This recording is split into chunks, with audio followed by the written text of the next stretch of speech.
Bonjour, chers internautes, chers frères et sœurs en Christ. Nous voici donc, nous sommes situés ici devant donc le panneau, vous voyez bien, ville de Nancy. Donc c'est une grande commune de la région nord-est de la France. Voilà, donc en Meurthe-et-Moselle. Et c'est une ville qui comporte à peu près 110 000 habitants et qui est donc la deuxième commune la plus peuplée de la région Lorraine. Donc nous allons évoluer tout doucement dans cette ville. Nous irons sur la place Stanislas. Ainsi, vous voyez, ils ont des tramways qui se déplacent. C'est très pittoresque de la ville de Nancy. Donc nous allons évoluer au centre de Nancy, en l'occurrence sur la place Stanislas, qui est donc une magnifique place qui est classée dans le patrimoine français, patrimoine mondial même. Et ensuite nous irons au parc de la Pépinière et puis devant la gare aussi, peut-être devant une basilique, on verra. Enfin, on verra au fur et à mesure qu'on évoluera dans cette ville. Nous sommes là parce que nous allons parler de Jésus-Christ, nous allons évangéliser dans les rues, sur les places, et parce que c'est un ordre qui vient de la part du Seigneur quand il a dit allez, faites de toutes les nations des disciples, donc allez prêcher ma parole de par le monde entier, et voilà, c'est ce que nous faisons. Nous allons dans les rues, sur les places, nous prêchons Jésus-Christ. Et nous invitons à nous soutenir dans la prière, à prier pour toutes ces âmes. Certainement qu'il y a aussi des âmes dans cette ville qui ont besoin d'entendre parler de Jésus. Voilà, je vous remercie beaucoup. Alors, à tout à l'heure. Oui, bonjour, chers internautes, chers auditeurs, auditrices. Bonjour, mes très chers et frères et sœurs en Christ. Nous voici réunis sur cette place Stanislas à Nancy. Donc, Nancy, qui est une ville, une commune française située en Lorraine, donc à 280 km de Paris à l'est et à 116 km à l'ouest de Strasbourg. Donc c'est une préfecture de la Meurthe-et-Moselle. C'est une ville qui est donc située au bord de la Meurthe, à quelques kilomètres en amont de son point de confluence avec la Moselle. Donc ce sont des fleuves. Et c'est donc une ville qui est également une préfecture de la Meurthe-et-Moselle, qui est dans la région du Grand Est de la France. Et les habitants de Nancy sont donc appelés les Nancéens. Alors nous sommes ici particulièrement sur la place Stanislas, qui est donc très connue, mondialement connue, parce qu'elle a été classée au patrimoine mondial de l'UNESCO. C'est donc une grande... Nancy est célèbre particulièrement dû à son architecture qui est du XVIIIe siècle. Et ici, place Stanislas, qui porte le nom donc, du dernier duc de Lorraine. Donc Stanislas, nous voyons la statue ici en face de nous. Voilà, je vous remercie donc de bien nous accompagner tout au long de ce voyage au sein de cette ville où nous allons parler de Jésus-Christ particulièrement à tous ses habitants et leur poser la question: qui est Jésus-Christ pour eux? Merci beaucoup. Alors bonjour. Bonjour. Quel est ton prénom? Al-Hamadi Ahmed. Waouh, j'arriverai pas à le répéter, c'est trop compliqué. Moi c'est Eric. Nous sommes des chrétiens, Christians. Et toi, tu es de quelle origine? Syrien. Syrie, oui. Syrie, oui. Voilà. Et je voudrais te poser une question. Es-tu chrétien ou es-tu musulman ou... Moi, musulman. Je suis musulman. Est-ce que tu es musulman pratiquant? Oui, pratiquant. Oui. Comme. Tu vas à la mosquée? Ah oui. Oui, moi, je vais à la mosquée, oui, chaque jour, via la mosquée. Habite Binal. Mais si maintenant, Nancy visite. Ah, tu es en visite à Nancy. Vous faites un peu le tour de la région. Ah oui. J'ai une question pour toi. Issa, venez France ou non? Avant. Par- Issa alayhi salam, prophète Issa alayhi salam. Avant, Issa visite venez ici France ou non? Ou bien France? En France? Issa? Non. Issa, il n'est pas venu en France. Il est resté sur la terre Palestine. Oui, Palestine, Damas. Mais Damas, mais sais-tu où Issa est actuellement? Jésus-Christ, tu sais où est-ce qu'il est? Ah, pas compris. Issa. Issa, donc, et sais-tu où il est? Où il est? Mais moi, pas compris français un petit peu. Ah, beaucoup, un petit peu. Un petit peu. Sais-tu parler allemand? Ah non, parler arabe. Moi, ah oui. Ça, j'arrive pas. Issa, il est vivant. Il n'est pas mort. Pas mort? Ah non, moi, comme musulman, je pense Issa pas mort. Issa, maintenant, pas ici, mais après, Issa vient encore une terre, toute terre. Oui, Issa il va revenir. Comme ça, pense ou non? Issa va revenir, mais Issa, il a payé. Il a payé pour que toi, tu vas au ciel. T'as compris? Mais je pense Issa maintenant ciel. Amen. Après, encore vient ici. Amen, il est vivant. Il est vivant, Il n'est pas mort. pas mort. Mais je pense Issa pas mort. Et Issa, il a pardonné tous tes péchés. The sin of England, of English. The sin. Sin. Le péché. Il t'a tout pardonné. Pas compris. Hein? Sünden. Il comprend pas allemand. Il comprend pas allemand, hein. Mais as-tu... Toi, fatigué beaucoup avec moi. Non. Oui. As-tu Internet? Oui, Internet? Ah. Oui, oui. Ah, oui, d'accord. C'est nous, ça. Écris comme ça Google, après, Yeah. connais. Après, voir nous. Ah, d'accord. Aujourd'hui, ou demain, après demain. Tous les jours. D'accord. Merci beaucoup. Voilà. Que Dieu vous bénisse. Oui. Viens voir, viens voir. On va prier pour toi. Alors, chers auditeurs, nous voici réunis avec un réfugié syrien qui est venu ici pour visiter, hein, pour visiter. Hein. Ici, Oui. nous maintenant habite ici, toujours. Ah, toujours. Voilà. Et nous allons prier pour lui parce que le Seigneur l'aime. Hein, et donc, vous appelez Jésus-Christ Issa. Vous êtes Issa. Issa, oui, alayhi salam. Prophète? Oui, oui. Voilà. Est-ce qu'on peut prier pour toi? Oui, Père éternel, Seigneur Jésus-Christ, nous te glorifions et te disons merci, Seigneur. Tu vois cet homme, Père. Nous te demandons, Seigneur, que tu le touches, que tu le guides, Seigneur, que tu le remplisses de ta présence, Seigneur. Tu le protèges. Seigneur, visite-le puissamment. Nous te le demandons, Père, dans le puissant nom de Jésus-Christ de Nazareth. Que le Seigneur te bénisse, mon frère. merci beaucoup. Mais pas compris. C'est pas grave, Dieu il a compris. D'accord. Merci beaucoup pour vous. Voilà, que le Seigneur te bénisse. Mais aujourd'hui, je peux écrire Google pour voir, oui. Merci. Que le Seigneur te bénisse. D'accord. Au revoir. Au revoir. Au revoir.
Monsieur, bonjour. Bonjour. Alors, nous aimerions bien vous poser quelques petites questions. Est-ce que vous êtes d'accord? Ah, mais je vous en prie. Voilà. Donc, la première serait, de quelle obédience religieuse êtes-vous, monsieur? Catholique. Catholique. Est-ce que la religion vous a apporté quelque chose dans votre vie personnelle? Ah, oui, au début, quand j'étais jeune, ça apprend déjà à être avec les parents, de respecter les parents, les voisins, respecter les gens. Maintenant, les jeunes, ils ne voient plus rien du tout. Qu'est-ce que c'est Noël? Noël, c'est des cadeaux. Pâques, Pâques, c'est des vacances. Voilà, on n'a plus de base, on n'enseigne plus rien, que ce soit civique ou religieux. Et donc, l'ordre moral, la moralité, Il n'y en a plus. il n'y en a plus. Pourquoi? Parce que l'homme est devenu très égoïste. Est-ce que vous confirmez cela, monsieur? Ah oui, oui, oui, et tout ce qui est fait le grand tort, ce sont tous les moyens modernes, téléphone, plaquettes, tout ce que vous avez qui vous trouble l'esprit, qui vous regardez. Celui qui a le téléphone, et tous les ans il faudrait changer presque de téléphone parce qu'il y a une amélioration. Non mais ridicule. Tout à fait. En fait, l'homme n'arrive plus à être dans le silence, n'arrive plus à méditer. On est bien d'accord? Oui, on n'arrive plus même à suivre. Même à suivre, tout à fait. Ça va tellement, tellement vite.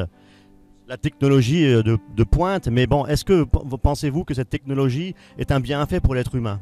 Oui, quand c'est bien interprété, quand c'est pris en main, quand on ne va pas trop vite surtout. Parce que là, on saute des années, on saute je sais pas moi, on se croirait que demain, il n'y a plus de demain.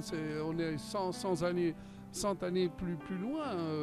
On ne voit plus, les gens ne peuvent plus vivre, ils ne vivent plus d'ailleurs. Vous les voyez...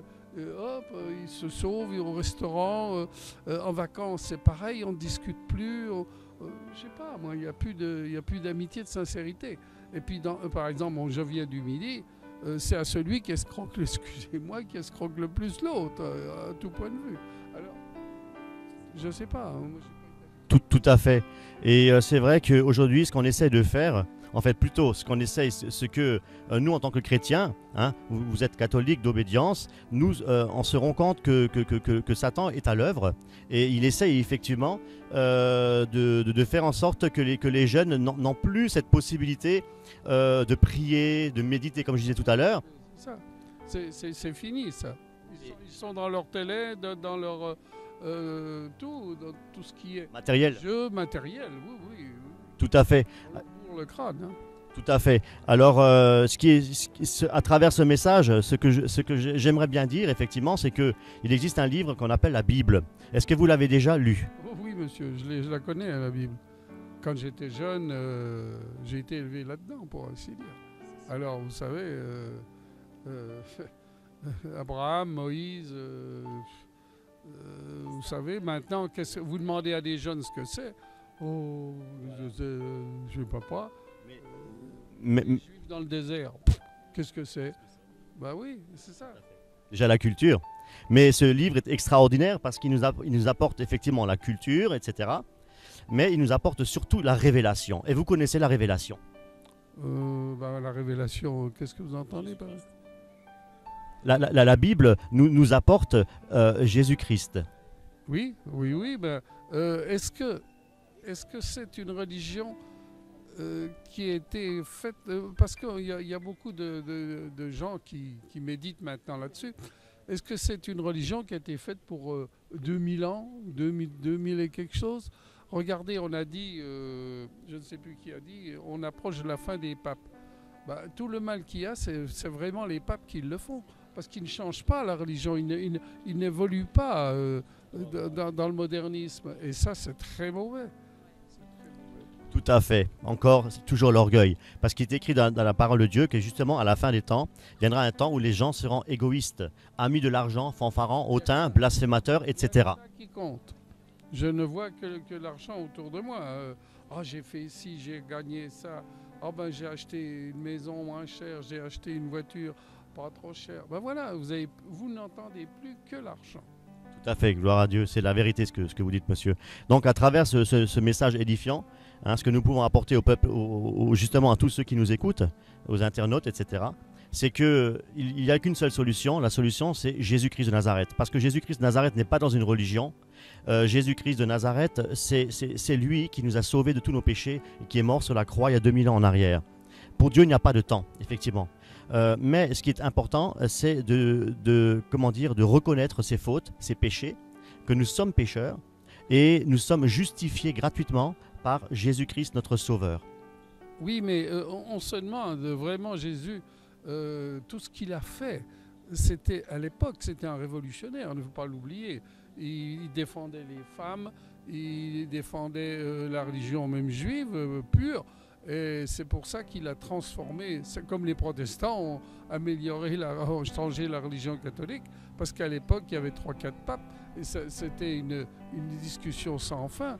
Vous savez, qui a eu tort, qui a raison, moi je ne sais plus. Hein. Alors, pour répondre à votre question, à votre façon de voir les choses, de philosopher, c'est que Dieu s'est fait homme. C'est-à-dire que Dieu, voilà. C'est là que les Athéniens s'atteignèrent. Parce que le Saint-Esprit, qu'est-ce que c'est? Il s'est fait homme. Comment il a été créé sur terre? Ça, c'est une chose maintenant, quand vous discutez avec des personnes qui se... Oh, ben c'est rien, ben non, c'est de la blague. Alors, moi je vois, j'ai élevé mes enfants vraiment dans le catholique. J'ai eu une compagne qui était très pieuse. Et puis les enfants, ils ont tout laissé tomber, ils sont presque athées. Alors vous vous demandez pourquoi ils ont changé comme ça? Qu'est-ce qui a pu les changer? Est-ce que vous pensez qu'aujourd'hui, plus que jamais, il est important d'avoir une relation personnelle avec Jésus-Christ? Oui, mais comment voulez-vous faire maintenant? Pour y croire, moi je lui dis, fais un grand miracle, parce qu'autrement on va dans le mur, hein, la religion va dans le mur. La religion est déjà dans le mur, hein, mais Jésus-Christ est là justement pour nous sauver de la religion, de nous sauver. Il ne restera plus personne pour croire. Justement. Un noyau de combien de personnes? Alléluia. Et c'est ce que la Bible dit, il déclare justement, étroite est la porte qui nous mène dans le royaume de Dieu, mais large et spacieuse est la porte qui mène à la perdition. Beaucoup y entrent. Et c'est une vérité, parce que Jésus-Christ, lui, qui c'est qui l'a suivi? Il n'y avait pas beaucoup qui ont suivi Christ, mais ils sont tous moqués de lui. Noé, lorsqu'il était effectivement, lorsqu'il était entré dans l'arche, qui c'est qui est allé avec Noé? Personne. Mais ce qui s'est passé au temps de Noé arrivera prochainement. Est-ce que vous le confirmez? On va certainement vers une explosion de quelque chose. On ne peut plus rester maintenant comme ça. J'espère que ce n'est pas une explosion atomique.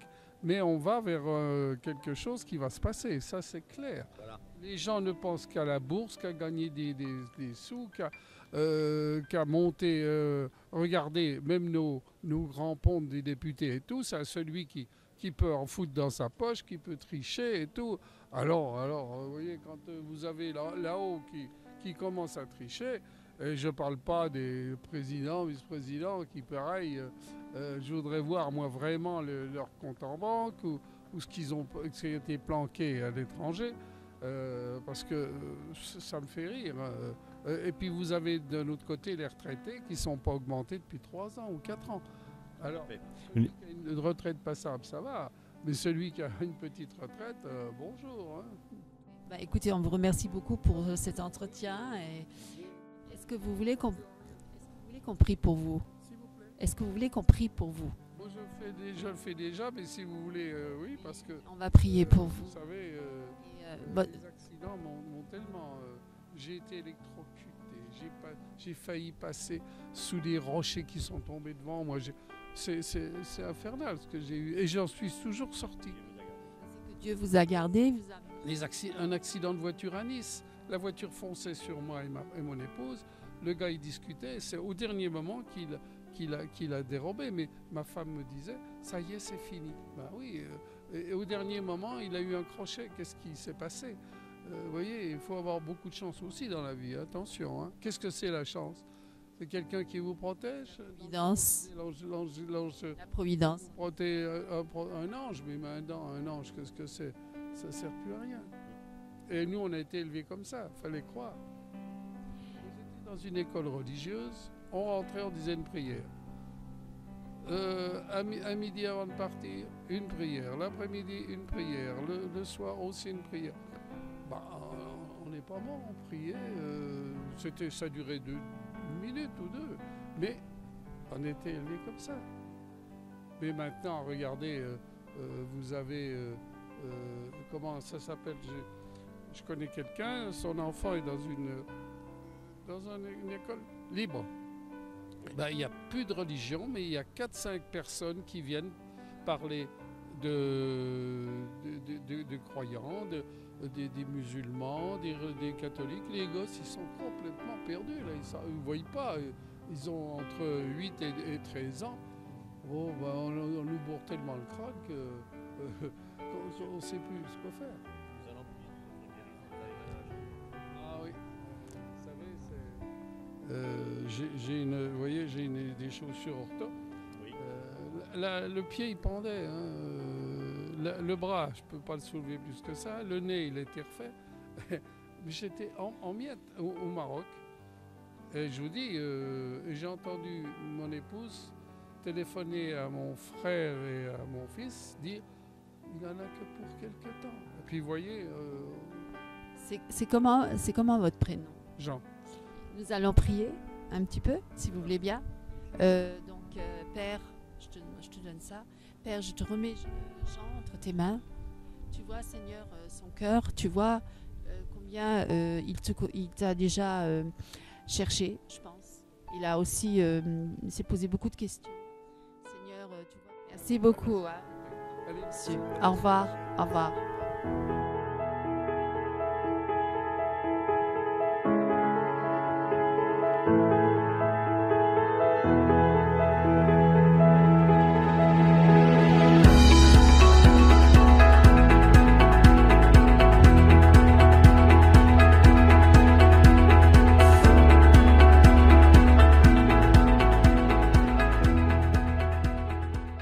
Donc vous vous prénommez Brahim. Brahim. Ok, moi c'est Eric. Alors j'aurais une question peut-être, si vous permettez que je vous pose une question. Vas-y. Voilà. Oui, sinon. Voilà. Quel est le nom de votre Dieu? Mohamed. Allah. Prophète Mohammed. Oui, prophète Mohamed. Voilà. Qu'est-ce que le prophète Mohammed a fait pour vous, monsieur? Ce que nous avait quand même, il nous a guidés et c'est un tout pour nous. C'est-à-dire que nous avons le Coran, Oui. on applique ce qu'il y a dans le Coran. Avec les différentes sourates. Dans les différentes sourates qu'il y a. Chaque sourate, il a son importance. C'est à partir de là. Et quand même, c'est une éducation. C'est à partir de là, on commence à éduquer les enfants, à éduquer tout le monde. Ok. Je peux vous dire. Est-ce que vous croyez qu'après la mort, il y a la vie? C'est-à-dire qu'une fois que votre corps mortel, parce que nous sommes composés de 3 parties, le corps, l'âme et l'esprit, est-ce que vous croyez qu'une partie de votre âme ou votre esprit retourne vers le Créateur? Ça, je ne peux pas te dire. Voilà. C'est-à-dire, on dit que si par exemple on meurt, il meurt, mais il y aura quelque chose plus tard. Voilà. Et vous dites Issa, donc Jésus-Christ, lui, il nous a expliqué ce qu'il y aura après. Qu'est-ce qu'il a dit? Ah, il a dit que ce que nul œil n'a jamais vu, ce que nulle oreille n'a jamais entendu, il le réserve à ceux qui l'aiment. Vous connaissiez ça? Non. Et il a aussi dit que celui qui vient à moi, je ne le rejetterai pas. Et qu'il nous prépare une place dans le ciel.